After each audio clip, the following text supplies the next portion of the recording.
wie lang ist die Queue-Line? Ja, jetzt sind aber schon so.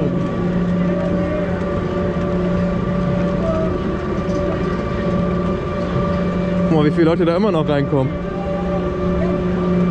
guck mal, der Parkplatz ist halb so cool. Das geht eigentlich. Eigentlich schon.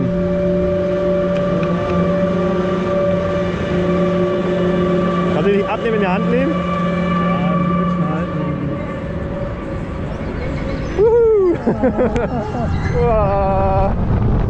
Wow. Ah.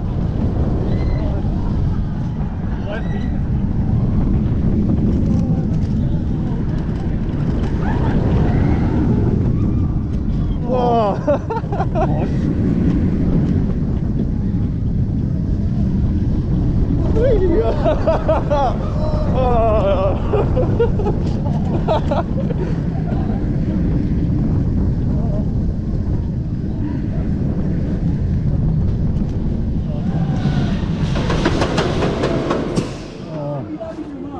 Aber ging, finde ich jetzt. Echt, ja. Ging.